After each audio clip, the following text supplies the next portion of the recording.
Hello and welcome back.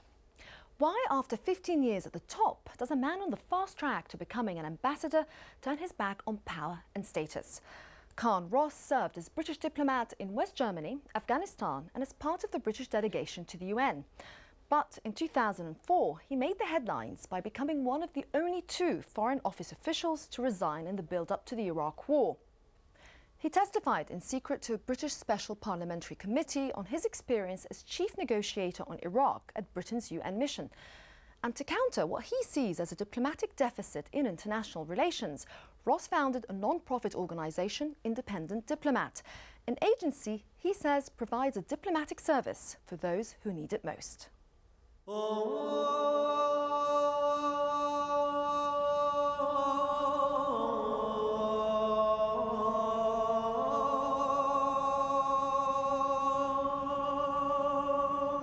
My view is that the war was the last straw for him.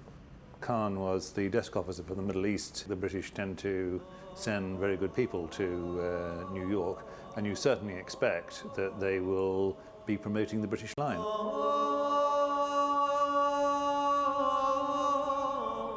Like Khan, the Iraq War was part of my process of disillusionment. The instructions that were sent, they didn't convince me.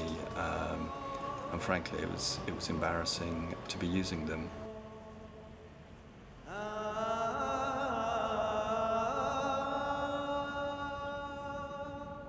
I read the newspapers a lot as a child. I don't quite know why, but I was fascinated by the Cold War, by the theories of mutually assured destruction. I guess above all, I was just sort of fascinated by escape and the rest of the world. So from that came an interest in international relations, and from that, a desire to become a diplomat. I entered when I was 22, soon after I graduated from university, so most of my professional life until my late 30s was as a professional diplomat. And I found the first year after I resigned very difficult because I felt like I was floating free, identityless.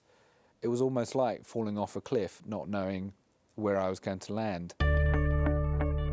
Certainly during my diplomatic work, I would often secretly want to be on the other side of the table from the one I was on. The crisis for me came when I was in New York working at the British mission to the UN, particularly in my work on Iraq, where I think guilt is the word that I was used to describe my feelings now. We took decisions about sanctions and about the fate of the Iraqi people sitting in a closed room on the East River of Manhattan Island in New York City, some, 7,000 miles away from the Iraqi reality. The combination of sanctions and the behavior of the Saddam Hussein government was having a very, very damaging effect on the welfare of the Iraqi civilian population. We knew this, we did not do enough about it. I knew this, I did not do enough about it. And we were able to get away with this because of the closed nature of our work. I think he set out his credo very clearly in his book, Dispatches from an Unaccountable Elite. I think it's a very interesting book. I think it has many insights. Personally, I disagree fairly fundamentally with some of the conclusions. National governments will continue to be represented by national foreign services. I don't really believe in nationality as a defining characteristic of what we are. I think you're very much encouraged as a diplomat to believe that you are Britain, that you speak for Britain, and that this is a very distinct thing from, say, France or Italy or wherever. I think this often actually deepens division. When you're looking at issues in a more technical, specialised, expert way, a consensus is much easier to find.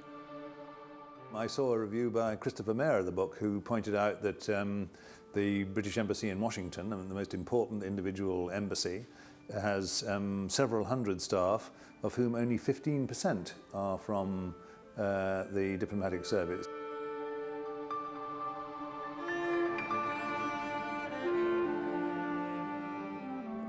Almost universally, it is the case at places like the UN Security Council that the people who are being discussed there are not present in those discussions.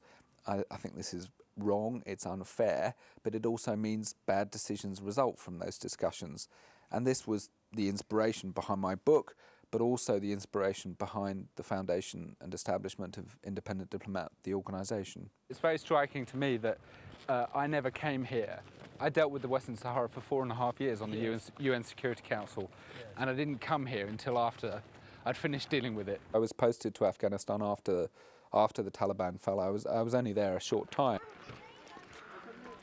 There were contradictory objectives in the Allied strategy that, from the very beginning, undermined the legitimacy of the Afghan government.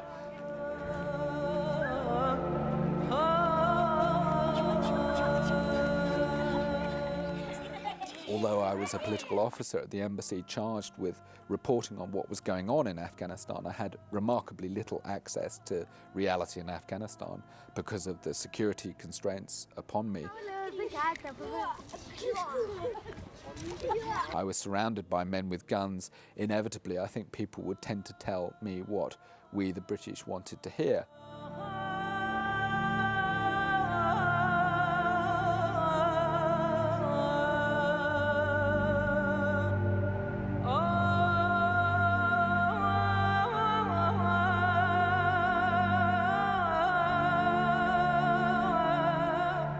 The real crunch came when I had to offer testimony to the Butler inquiry, which was the official British inquiry into the use of intelligence on weapons of mass destruction in Iraq.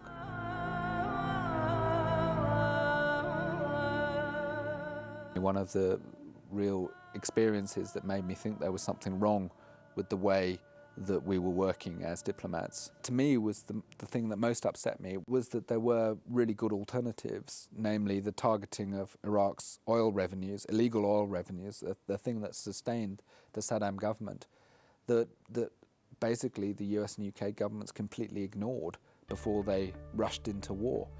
I realised, having written that down, that I couldn't honestly go back and work for the government. We have a very close relation and a cooperation with the Independent Diplomat, and Carne Ross, as director of the organization, has been a couple of times in the camps and met the Sahara authorities, including the President Abdelaziz, President of the Sahara Republic. And in those meetings, he had certainly a chance to discuss in depth with the Sahrawi leadership. People who are experienced diplomats, and so they enabled us not to use only of their brains, but also of those with whom they have contact. And we are very happy with their services. I started it from nothing. There was just the idea at the beginning and me, and I began work in the basement of my flat here in London. We've been overwhelmed with demand for our services since we started.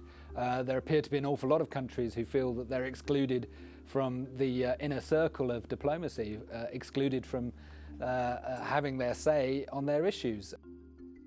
We have very clear ethical criteria. We only help those governments and political groups who are committed to democracy and the protection of human rights. Our role is very much behind the scenes advising. We're very, very selective about who we recruit. There are only a very small number of people who've got the necessary experience on the inside track of diplomacy. It made sense to me. I really liked the idea of working on the other side. There were many instances when I'd been a diplomat, when I'd seen people on the other side of the table didn't have the same capacity that kind of we take for granted in a country like the UK. You know, we try and think of smart ways of influencing how people are thinking, arguments that have resonance for decision makers.